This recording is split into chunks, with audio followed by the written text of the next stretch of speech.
BA पाठ प्रथम honours विचारधाराएं।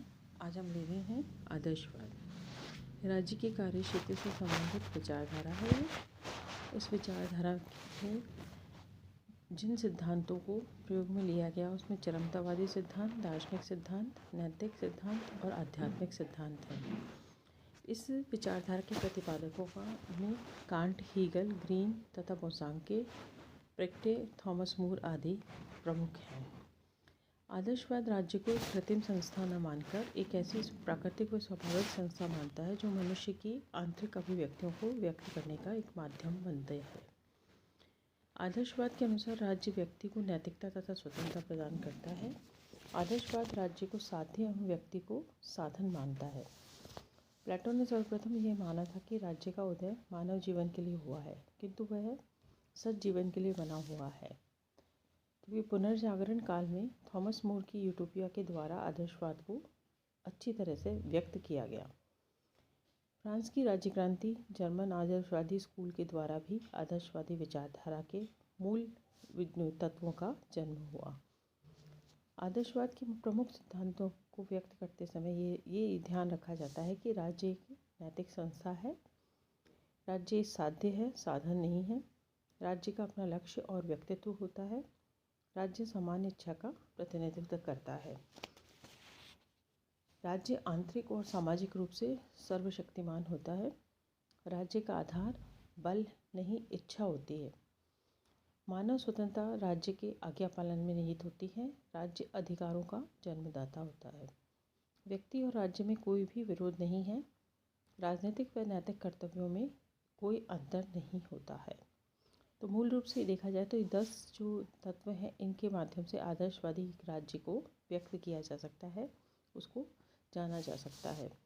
और जो भी राज्य की अवधारणा है उसके अनुसार इन 10 तत्वों को कहीं ना कहीं समाहित करके ही राज्य की संरचना, राज्य का अस्तित्व समक्ष आता है और व्यवहारिक रूप से भी राज्य उसी प्रकार से कार्य करता है।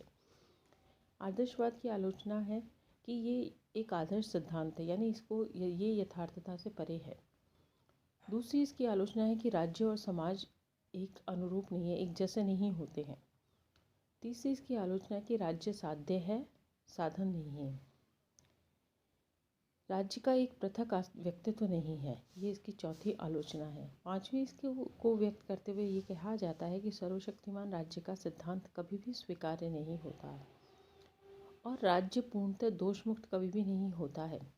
आदर्शवादी स्वाधीनता का सिद्धांत दोषपूर्ण होता है। आदर्शवादी राजनीतिक व नैतिक कर्तव्यों में अंतर नहीं करते। आदर्शवाद अंतर्राष्ट्रीय कानून व शांति के लिए मूल रूप से बड़ा घातक सिद्ध होता है। राज्य नैतिकता से उच्च नहीं हो सकता। सामान्य इच्छा का सिद्धांत अनुचित है, अर्थात जो भी आदर्शवाद की विशेषताएं व्यक्त की गई हैं उसका बिल्कुल विपरीत आदर्शवाद की आलोचना है। उसके अनुसार ये कहा जा सकता है कि ऐसे राज्य की संरचना संभव ही नहीं है जो कि आदर्शों पर आधारित है। व्यवहारिक रूप से आदर्श अलग होते हैं और प्रायोगिक जब कोई भी कार्य किया जाता है तो उसकी प्रायोगिक संरचना बिल्कुल अलग होती है। प्रायोगिक संरचना को पूर्ण करने के लिए आदर्शों में कुछ फ्लेक्सिबिलिटी रखी जाती है, कुछ लचीलापन रखा जाता है, जिसके कारण कि राज्य की संरचना, राज्य के कार्य बिना किसी रुकावट के और सफलतापूर्वक संचालित हो सकें। आदर्शवाद का महत्व व्यक्त करते हुए ये जाना जा सकता है कि आदर्शवाद राजनीति और नीति शास्त्र में एक बहुत निजी और घनिष्ठ संबंध स्थापित करने में सफल होता है और ये समाज की आंगिक एकता पर बल देता है। समाज यानी जिसमें बहुत सारे अंगों के साथ जुड़कर एक समाज की संरचना होती है, उनमें एकता होनी आवश्यक है। आदर्शवाद भौतिक संतुष्टि के साथ साथ आध्यात्मिक महत्व को भी देता है। वो ये कहता है कि जब आपकी मूल भावना है, भौतिक चीज़ों के माध्यम से आपके मन की संतुष्टि प्राप्त नहीं होती, इसके लिए आपको आध्यात्मिक उसका सहारा लेना पड़ता है। तो आध्यात्मिक महत्व भी संतुष्टि के लिए महत्वपूर्ण सिद्ध होता है। आदर्शवाद के द्वारा इच्छा को राज्य का आधार माना जाता है और ये महत्वपूर्ण है कि जो नागरिकों की सदिच्छा होती है उसके अनुसार राज्य को अपनी कल्याणकारी योजनाएं राज्य को अपने कल्याणकारी कार्य करने पड़ते हैं।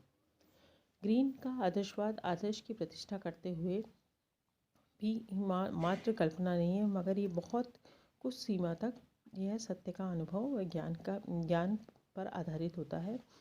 तो मूल रूप से ये माना जाता है कि आदर्शवादी विचारधारा जिस प्रकार के नाम से हमें प्रतीत होता है कि ये केवल आदर्शों पर आधारित है, ऐसा नहीं है। उन्होंने मूल जो राज्य की संरचना है उसके लिए कुछ सिद्धांत निर्धारित किए, कुछ तथ्य निर्धारित किए जिनको आदर्शों का नाम दिया और उन आदर्शों के आधार पर राज्य को स्थापित करने का प्रयास किया। यद्यपि ये प्रकट है और ये प्रायोगिक रूप से ये सिद्ध है कि हर चीज़ को हम जिस तरीके से सिद्धांतों के आधार पर संचालित करते हैं, उसके प्रायोगिक लक्ष्य प्राप्त करने में हमें कुछ ना कुछ उसमें परिवर्तन, कुछ ना कुछ उसमें लचीलापन लाना पड़ता है। तो ठीक इसी प्रकार से आदर्शवादी विचारधारा को भी राज्य के साथ जोड़कर और उसके अनुसार उसमें परिवर्तन लाया जा सकता है, और इसी के माध्यम से आदर्शवादी राज्य की संरचना का जो हमारी मूल संकल्पना है वो सिद्ध हो सकती है।